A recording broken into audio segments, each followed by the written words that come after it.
کہ مال کما کے کتنا دے گا، اس بات کی فکر ہے کہ شہرت کی کتنی بلندی پر پہنچے گا، اس بات کی فکر ہے کہ اس کے ساتھ کتنی ڈگریاں لگیں گی، لیکن اس بات کی فکر آج کے ماں باپ کے دل سے نکل چکی کہ بچہ اسلام پر رہے گا یا نہیں رہے گا، ہم ذرا اس کی بھی فکر کرنے کی کوشش کریں۔ اور جب اس سے ہم بے نیاز ہو گئے، اس سے جب بے فکر ہو گئے، تو آج کچھ بھی کھاؤ، کچھ بھی پیو، کیسے بھی جیو، کچھ بھی بولو، انسان کو اب کوئی فرق نہیں پڑتا، جی رہا ہے، کھا پی رہا ہے، مست اپنی زندگی گزار رہا ہے۔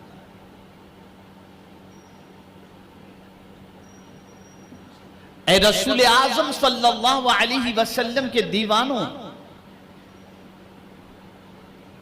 ہم نے یہ تصور کیا کہ ہماری تباہی اور بربادی کی وجہ مالی کمزوری، تعلیم کی کمزوری، یہ ساری چیزیں ہیں، لیکن ڈاکٹر اقبال نے وجہ بربادی کو بیان فرمایا اور کہا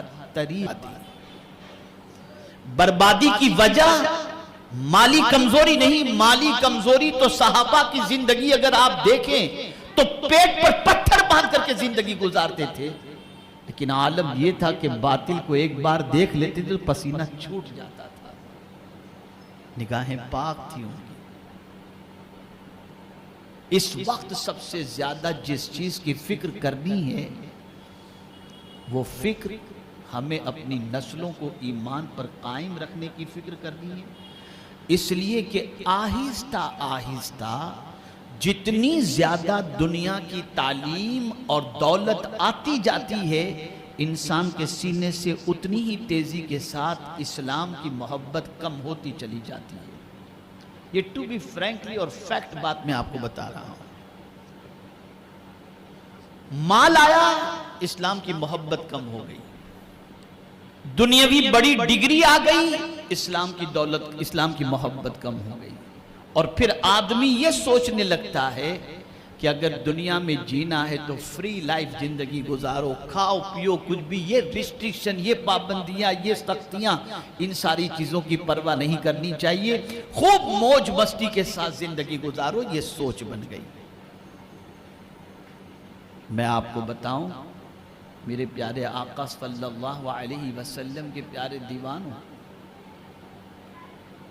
کربلا کے واقعات آپ نے سنے، تاجدار کربلا کی شہادت کا واقعہ آپ نے سنا، روئے بھی ہوں گے، آنسو بھی آپ نے بہایا ہوگا، اور ان کی محبت و عقیدت میں آنسوؤں کا نذرانہ پیش کرنا باعث خیر و برکت بھی۔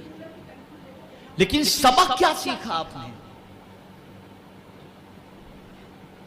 کیا چند قطرے آنسوؤں کے بہا دینا یہی مشن حسینی ہے؟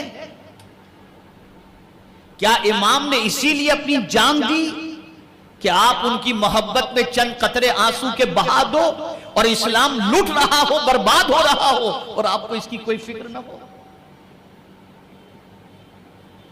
امام نے اس لیے جان نہیں دی تھی۔ امام چاہتے تھے کہ اگر کوئی اسلام کا لٹیرا تمہاری زندگی سے اسلام نکالنا چاہے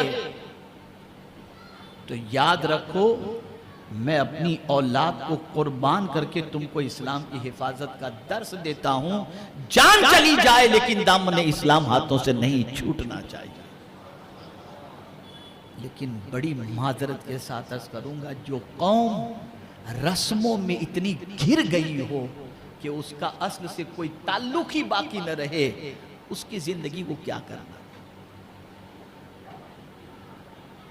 آپ ماہ محرم میں سبیلے لگوائیے، کھچڑے بانٹیے، سب اپنی جگہ پر، کیا یہی کرو گے کہ کچھ اور بھی کرو گے؟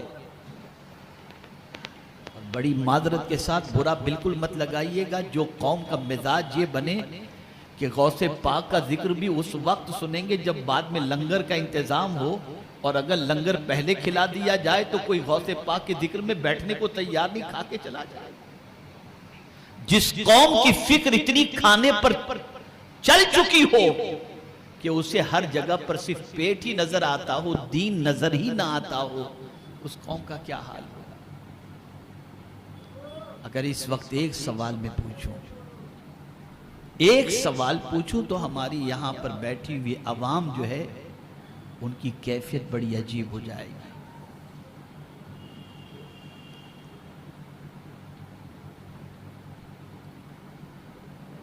اگر اس وقت ایک سوال پوچھتا ہوں کہ یہ بتائیے کہ جنوری سے لے کر دسمبر تک کتنوں کو نام معلوم ہے؟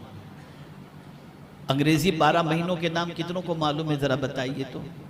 سب کو معلوم ہے نا؟ سب کو معلوم ہے۔ لیکن اگر میں کہوں ذرا اسلامی 12 مہینوں کے نام بتائیے، پسینہ نکل جائے گا۔ جس قوم کا مزاج ایسا ہو کہ اسلامی 12 مہینوں کے نام بھی اسے نہ معلوم ہوں، بلکہ لیٹسٹ سروے 6 مہینے پہلے کا جو آیا ہے، اس سروے کے اعتبار سے 60% انڈین مسلمز پہلا کلمہ بھی نہیں جانتے۔ یہ پوزیشن ہے، اور ہم کیا کر رہے ہیں؟ کھاؤ کباب۔ جتنے مسلم محلوں میں چلے جائیے، رات کے 3 بجے تک خوب کباب چل رہے ہوتے ہیں، کتاب کہیں نظر نہیں آتی۔ کتاب کی چھٹی ہو گئی، کباب کا دور چل رہا ہے، کھاؤ پیو موج مستی کرو۔ کہاں جائے گی یہ قوم؟ ویڈیو کیسی لگی کمنٹ میں ضرور بتائیں، اور ویڈیو کو لائک اور شیئر کریں، اور ہمارے چینل کو سبسکرائب کریں۔